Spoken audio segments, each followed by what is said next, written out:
As early as a decade before his death, Caliph al-Mumin had chosen his son Muhammad to be his heir. However, in a shocking twist, another one of al-Mumin's sons, Umar, pushed him out of succession and had his brother Yusuf installed as the Caliph. Ya'qub Yusuf and Umar were sons of the same woman. The Almohad elites would, from this point on, mostly consist of the descendants of these two brothers.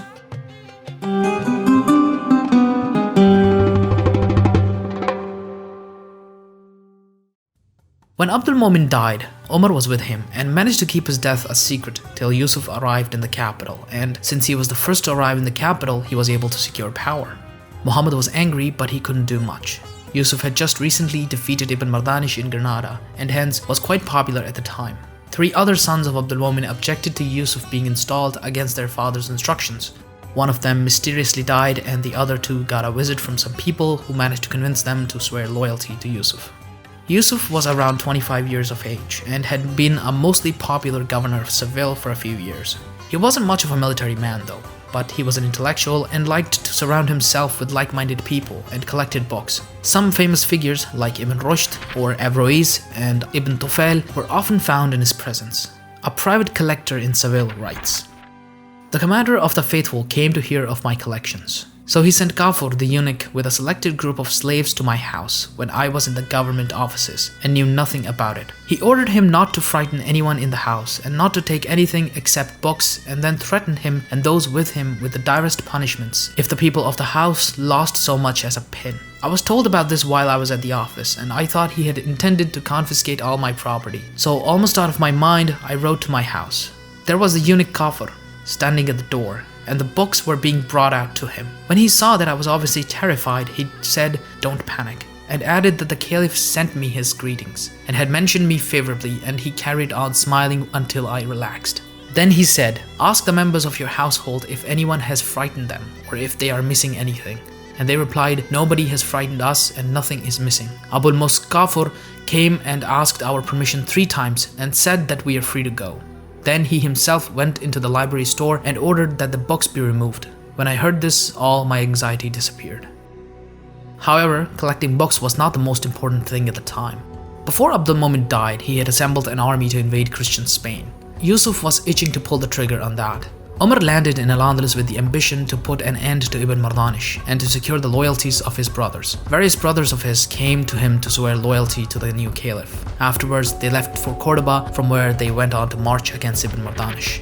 Around 60 kilometers from Cordoba was an outpost of Ibn Mardanish, who used it to harass the city. This outpost was attacked and quickly subdued. The countryside was ravaged. The army acted like an invading force and looted everything they could. The army apparently didn't have many supplies for the campaign and were relying on loot to pay the soldiers. The Almohad army marched on Murcia to put an end to Ibn Mardanish. However, he met them first. Battle ensued and resulted in a victory for Almohad. Ibn Mardanish fell back to the walled city of Murcia. Almohad tried to take the city but failed and eventually retired. In Almohad propaganda, however, this was painted as a great victory. Umar returned soon to the Maghrib.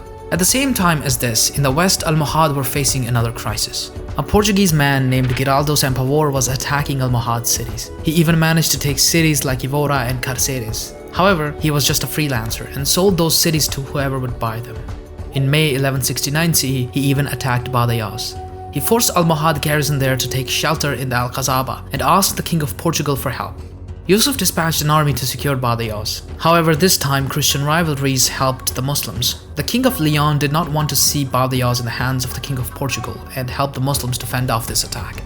In summer of 1169 CE, Ibn Mardanish was seriously weakened when his father-in-law Ibn Hamushk joined the Almohad. The reason behind this was that Ibn Mardanish had divorced his daughter, and so he feared that Ibn Mardanish might attack him. He helped the Almohad plan out an attack on Ibn Mardanish, but it never came to fruition as Ibn Mardanish died in 1172 CE. His small state crumbled right after. Ibn Mardanish had great relations with the Christians, who referred to him as Rex Lupus in their books, meaning the Wolf King. After him, his sons swore loyalty to the Almohad. In 1172 CE, the Caliph himself arrived in Al-Andalus to lead a jihad against the Christians. His army, 20,000 men total, was made up of Arabs and Berbers. He was supported by the Andalusians as well. He was told that Hira would be a good target. However, it was a small town, and when it was attacked, the Christian troops fell to the citadel. Abul Ala ibn Azub An Andalusi commander who played a leading role in the attack recalls that he had a chance to take the city and end it quickly.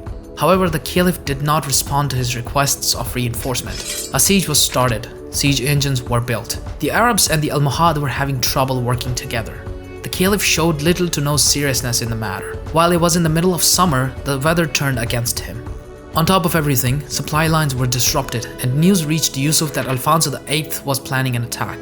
The Caliph lost his nerve. The siege had to be abandoned. While they were planning to move out, their rear was attacked by the garrison and the sick and the weak were slaughtered. Let me repeat this. The Caliph, on his jihad, laid siege with more than 20,000 men to an insignificant little town and failed to take it. However, this was only the beginning of his odyssey. They then headed east. They eventually made their camp on the river Yaqub. However, news reached again that Alfonso was coming. The Caliph thought it best to move across the river, as to put a river between him and Alfonso in case fighting breaks out. The crossing of the river was a mess. There was panic and a lack of discipline led to casualties. Yusuf held a council with his commanders. The Almohad and Andalusis agreed to fight, but the Arabs, perhaps out of fear, refused and said that they need an open field for battle. The next morning, the scouts reported that the Christian army had left. The Caliph decided to go to Murcia to visit Ibn Mardanish's kingdom and consolidate his control there. However, he did not take into account the long mountainous road and his increasingly shrinking supplies. The main body of the march got separated from the baggage train, which was slow due to all the climb. Men and animals started to die of hunger. To boost morale, Yusuf paid some of the troops, but it didn't work that much. Finally, they reached Bunal, on the edge of Valencia. Here the army began to disperse. The Andalusis started to go home. When he finally arrived in Murcia, he bestowed great honor upon the Banu Mardanish. Leaders from all across Al-Andalus and Morocco came pouring in to congratulate him on a successful campaign because that's the power of propaganda. Over the next decade or so, Al-Andalus was vulnerable. The Caliph left it and the Christians started raiding. Muslims were too weak to defend and instead they chose to counter-raid. At the same time, Beja was taken by Portugal. They harassed the citizens and forced them to flee. The city was difficult to control, so they burned it and abandoned it. Muslims came back after a truce with Portugal and tried to repopulate it. Significant money was spent on its repair and repopulation. However, an Almohad raiding party had been defeated nearby, and the people of Beja were afraid that the army might come for them next. Since the defenses weren't finished, they decided to abandon the city and move to Mertola. Muslim rule over Beja was over after 4.5 centuries.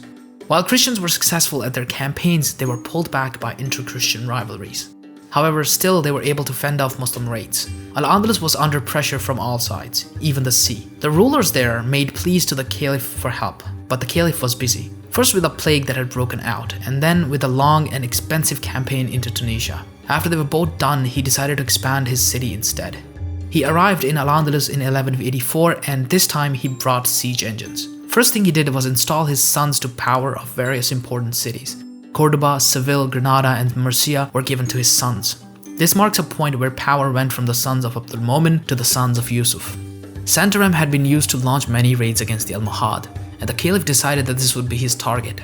He arrived there with his army, which had all the morale and supplies it needed. The suburbs were taken and a siege was started. However, here too the Caliph lost his nerve after getting the news that the king of Leon was coming to relieve the city. He thought that his army was exposed, so he ordered the camps be moved across the river. Confusion and panic once again broke out and the Caliph was left mostly alone in a conspicuous red tent, which was attacked by the garrison of the city, and Yusuf was mortally wounded, dying a few days later. This campaign had been another one of Yusuf's trademark fiascos. The Caliph's death was a closely guarded secret until his son and heir Yaqub was able to secure the support of his father's commanders and noblemen in Seville and in Marrakesh. Yaqub was more interested in warfare than his father had been. He soon wanted to resume jihad but was occupied by a war closer to home. The Banu Ghaniya were a member of the Almoravids and ruled over Balearic Islands. They had maintained power because Almohad didn't think that they were powerful enough to even bother. They had also paid tribute in the past, so they were on good terms with the Caliph. However, in 1184 CE, the friendly ruler, Muhammad ibn Ishaq, was overthrown by his brothers. They began hostilities with the Almohad. There were still tribes in the Maghrib that were vassals of the Almoravids at one point. One such tribal dynasty was the Banu Hamad in Bajaya. Ali, the ruler of Banu Ghaniya, landed there with 30 ships and took control. This was a declaration of war. The Caliph, instead of trying to fight him in Africa, attacked his heartland, Majorca. However, the war in Africa raged on. The Caliph led an army to Tunis in 1187 CE. After an initial defeat, the Almohad were able to destroy the Banu Ghaniya and their Arab allies. Their final stronghold at Gafsa fell in 1188 CE. The Caliph returned to Marrakesh because he was afraid of his relatives plotting against him. One of these was his uncle, Abu Ishaq Ibrahim, who had been made governor of Tlemcen and had used his position to criticize the Caliph's plan. He was removed from office and was lynched by the crowd as he left the Caliph's presence. It seems that another uncle, Suleiman, governor of Tadla in central Morocco, had intended to join the conspiracy, but he was arrested. In Al-Andalus, his own brother, Umar al-Rashid, governor of Murcia, had entered into negotiations with Alfonso VIII. When the Caliph returned in triumph, al-Rashid's followers deserted him, and he went to Marrakesh, trusting in his brother's benevolence. None of the family of al-Mumin had been executed before, but the Caliph was taking no chances. Suleiman and al-Rashid were taken to Saleh and killed. The Caliph is said to have felt great remorse on his deathbed for the execution of his relatives. The Caliph started his 6th year of reign, 1190 CE, by renewing jihad against the Christians. In these 6 years, the Christians had been somewhat successful, but they were always pulled back by their own rivalries. This renewed jihad was in response to 1189, when Sancho I of Portugal was able to take Silves, which was surrendered to him after a siege, which saw the Muslim garrison at Silves depleted of supplies. Sancho had help from troops from Northern Europe, who were going for the Third Crusade. Yes, the Third Crusade was raging at the time in the east, but its effects weren't really felt in Muslim Spain or Morocco. While the siege of Silves was going on, Alfonso VIII led a raiding mission deep into Al-Andalus, halting any attempts by Almohad to retrieve Silves. When the Caliph landed in Al-Andalus, he sent a force to take Silves, along with naval support. However, they were unsuccessful because the desert nomads had no idea how to lay siege to a city just like the Almoravids. The Almohad and Almoravids were more similar than they'd like to admit. At the time, the Caliph was in Cordoba, the capital of Almohad, Spain. There, he concluded a treaty with the Castilians. He already had a treaty with Leon. Now Portugal was isolated. During this trip, he also visited Umayyad sites in Al-Andalus. The ruins of Madinat al-Zahra especially made an impact on him.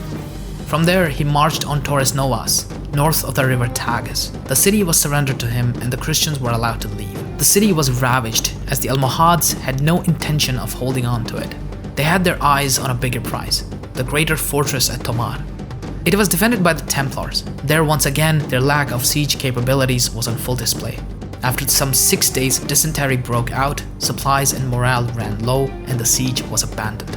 A grand parade was held to mark the return of the army, and letters describing the triumph were sent out. The Almohad were just all in on the propaganda. Reminds me of someplace, actually.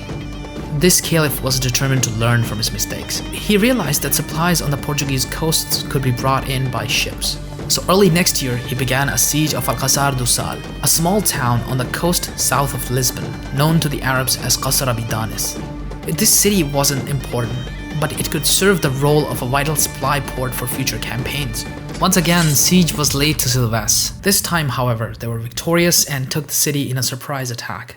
The caliph, satisfied by his victory, left for Morocco. The caliph spent the next 4 years on building projects. However, in 1195 CE, he went back to Al-Andalus. This time, he was challenged by Alfonso VIII of Castile. The king was so confident of his power that he didn't wait for reinforcements from Leon and faced the caliph because he remembered how ineffective the Almohad had been in the previous 2 decades. While the Almohad lacked the skills for a siege, they were more than capable of a field battle. Yaqub was more capable and courageous than his father had been. Alfonso faced a humiliating defeat. Yaqub, who now took the title of Al-Mansur, the victorious, took some strategic castles from Castile as well, but ultimately fell back to Seville, where he spent the winter gardening. Alfonso VIII sent ambassadors for peace, but Yaqub was just getting started. See you next time.